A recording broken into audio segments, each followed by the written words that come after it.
अरे एसएससी वालों, अब तो जाग जाओ। एसएससी की हालत देख ली होगी। स्टाफ सिलेक्शन कमीशन नहीं है ये अपने लोगों को अंदर बाढ़ने का, आपको धर्म के झंडे पकड़ाने का कमीशन है। कमीशन दो, सिलेक्शन लो, इसका नाम ये है कमीशन। नहीं तो धर्म का झंडा पकड़ो। आपको पकड़ा तो दिया, कावड़ यात्रा करो, हज जाओ, कहीं जाओ, किसी चर्च में बैठो। भाइयों, आप नौकरी लगने लायक नहीं हो। जब आपको बार बार बोला जा रहा है ये धर्म की राजनीति करने वाली सरकार किसी की नहीं है, क्योंकि जब सरकारों का उद्देश्य आपको मुख्य मुद्दे से भटकाना हो जाता है, तब आपको समझ लेना चाहिए कि इसके मंशा क्या है। अरे एयरपोर्ट उस आदमी को दिए जा रहे हैं जिसका हवाई जहाजों से कोई लेना देना नहीं है। ट्रेनें उसको बेची जा रही हैं जिसका गाड़ियों से कोई लेना देना नहीं है। हॉस्पिटल वो खोल रहा है, हॉस्पिटल वो बना रहा है जिसका मेडिकल लाइन से कोई लेना देना नहीं है। एडुकेटी जो एसएससी की एग्जाम करवा रही, इस कंपनी का कोई पढ़ाई से लेना देना नहीं है। इसके इंजीनियरों का पेपर बनाने से कोई लेना देना नहीं है। और मैं तो एसएससी की नहीं कहूंगा, देश की सबसे बड़ी एनटीए जिसने पीछे नीट 2024 का पेपर कैसे आउट किया था, आरपीएफ, रेलवे, कोई ऐसी एग्जाम तो बता दो। ऐसे ही होंगी, अपने लोग लगेंगे। नॉर्मलाइजेशन क्या है आपको पता नहीं है। मेरे भाइयों, जग जाओ। किसी नेता को जूत मार दो अगर इन चीजों को बैन करवाना है। नॉर्मलाइजेशन है नेपोटिज्म। नेपोटिज्म, भाई भतीजावाद अपने लोगों को अंदर डालने की एक स्कीम है। इन चीजों से बचना है। कब तक ये टीचर आपके लिए लड़ते रहेंगे?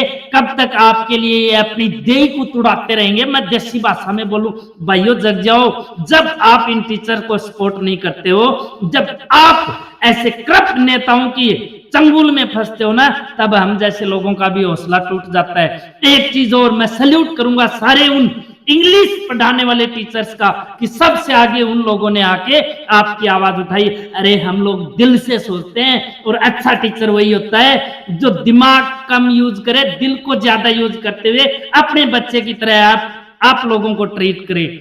अरे बहुत दुख होता है जब आपको सड़कों पे घसीटते हुए, आपको पिटते हुए, आपको रोंदते हुए देखा जाता है। भाइयों, मेरे प्यारे बच्चों, ये तब तक होता रहेगा जब आप धर्म के मुद्दे पे बटते रहोगे, लड़ते रहोगे। धर्म रोटी नहीं देगा, रोटी आपकी किताबें देंगी, रोटी आपके अधिकार देंगे। अपने अधिकारों को पहचानो। इन भ्रष्ट सरकारों को, इन भ्रष्ट नेताओं को जूत मारो।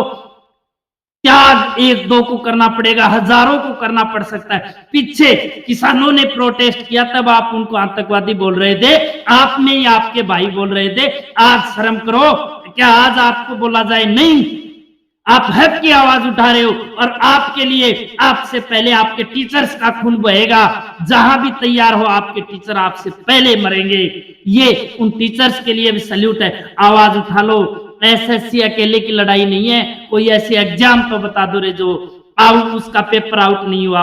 हर पेपर कोर्ट में क्यों जाता है? इसलिए जाता है कि आपके रिजल्ट को रोका जाए। अरे क्या पेपर बनाने वाले इतने मूर्ख होते हैं कि उनसे एक पेपर ढंग से नहीं बनता है साल के अंदर, तो क्या पेपर करवाएंगे वो? ये सब कुछ नाइंसाफी हो रही है। आप लोगों को बरगलाने की एक चाल है। मेरे प्यारे भाइयों, यूनाइटेड हो जाओ। और ऐसी कोई भी सरकार हो, कांग्रेस, बीजेपी, किसी भी सरकार के अंदर ऐसा काम हो रहा है, उन नेताओं को पीटना शुरू कर दो, उनकी रेल बनानी शुरू कर दो, उनकी घिस्सी कर दो, तब जाके ये करप्शन रुक सकता है। क्योंकि ये करप्शन के अंदर हमने देखा है, नजदीक से देखा है। अपने लोगों को नॉर्मलाइजेशन हो, चाहे कोई भी हो, अपने लोगों को अंदर बांटने की एक स्कीम है। अपने देश के अंदर ऐसे ही ट्रंप धमकी नहीं दे रहा है। ट्रंप को पता है कि इंडिया की ऐसी तैसी हो रखी है, वरना ट्रंप की औकात कि वो इंडिया को धमकी दे दे। क्योंकि अपनी सरकार है, पिछले कुछ सालों से इतनी अपनी मर्यादा और इतना अपना सम्मान गिरा चुकी है कि उसकी वर्ल्ड के अंदर कोई इज्जत नहीं है। उन लोगों को एक एक चीज पता है मेरे देश के अंदर क्या हो रहा है, तभी वो लोग हमें आंख दिखा रहे। पाकिस्तान की इतनी औकात कि वो इंडिया के फाइटर जेट गिरा दे। कोई औकात नहीं थी। लेकिन ये सब कुछ ये इन्हीं करप्शन की वजह से, वो करप्ट लोग अंदर जाते हैं, वो बताते हैं कि अभी ये काम हो रहा है, तब जाके ये सारा सिस्टम होता है। मेरे पुलवामा में अटैक ऐसे ही नहीं हुआ था, आरडीएक्स ऐसे नहीं हुई थी। ये जड़ बहुत गहरी है, इस जड़ को मिटाने के लिए बहुत बलिदान देना पड़ेगा। कहीं भी ऐसे बलिदान की जरूरत हो मेरे भाइयों, तो हम लोग आपसे पहले त्याग करने के लिए तैयार हैं। प्लीज ऐसे भ्रष्टाचारियों को जेल पहुंचाओ, रोको। एसएससी के भाइयों, आपको सल्यूट है जो जो रोड के ऊपर हैं, और ज्यादा से ज्यादा इन भाइयों का सपोर्ट करो, क्योंकि अभी नहीं तो कभी नहीं आपकी आवाज बुलंद रहनी चाहिए कि जब जब युवा बोला है, राज सिंहासन डोला है।